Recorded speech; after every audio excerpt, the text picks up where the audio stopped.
you a walkthrough on how to change out the CAS O-ring, also known as a camshaft angle sensor O-ring. The sensor itself is located behind the passenger camshaft on the 1.6 liter engines. On the 1.8 liter engines, they'll be on this side. So I have 1.6, mine's on the passenger side. A good way to tell why it's leaking or if it's leaking is you take a nice clean paper towel, snake it underneath this little sensor in the back. You kind of take it out, and you can see there's just residue and some oil spill residue. Another good way to check is checking underneath. If you look here, you can kind of see where the oil spills are. If you look at those small splats, you look where the line's up, it is right about at the firewall. That's how you know it's a CAS O-ring that's failing. This is something you should address because on the 1.8s, the CAS oil leak actually leaks onto the heater hose, and once that corrodes, it's really hard to replace, and you'll be your car will be overheating. 1.6 is not as bad, but it's still an oil leak, and I'm pretty sure it leaks onto like a some sort of coolant nipple. Not sure what exactly will happen, but it's not good. So all you really need for this is just an O-ring, which you can get from any hardware store. And then you also need a 12mm, and making sure you mark the location of the camshaft angle, so when you put it back, it will align properly and you won't have to worry about repositioning it. It's located right here in the back.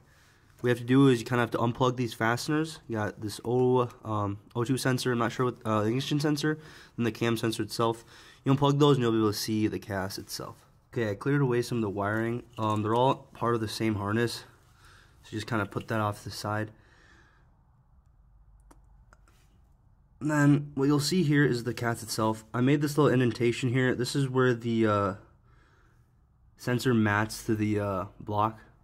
So right here, you want to make a little etch so you make sure that you're lining it properly when you're putting it back in. And then this whole thing slides out in the back through this bolt right here. And then you can just put the O-ring back on. You want to use one of these 12mm wrenches to break it loose, then finish on with the hand after you break it loose. Just the bolt you're looking for. Once you make the mark, all you have to do is try to wiggle it out. So this here is the CAS. What I need to replace is this O-ring right here. The thing is very brittle. So good thing we got is a replacement. I'll link the size in the. I'll put the size somewhere on the video. But you just go to any hardware store, auto parts store, get this O-ring, slide it over this, and make sure you align this key up with the same way you took it out. Otherwise, it will not fit. A good way to remove the O-ring off the old CAS is by using a paper or a pocket knife and just cutting through it.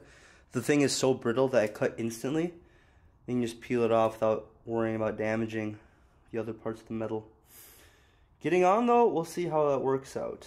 Putting back the O-ring on was a piece of cake. Once you lube the O-ring with some oil, you can just reach right into the back of here for some oil. Otherwise, I had some oil laying around. It slides right over. It really shows you the damage age does to rubber. So once this is back on, make sure you keep this at the same alignment that you had when you removed it. I think I bumped mine off a little bit. It's supposed to be kind of rough. And then you put it back in, make sure it clicks right and it fits tight, and then you should be good to go. Alright, and once you're done, just make sure you get the connections back in, make sure they snap in properly. Double check your line to make sure it's meeting up. Then snug it back to kind of how tight it was beforehand. After this, you just want to start your car and make sure there's no leaks. Kind of feel down there with with a paper towel. Just kind of make sure that everything's working fine, car's running smooth, and then you should be good to go.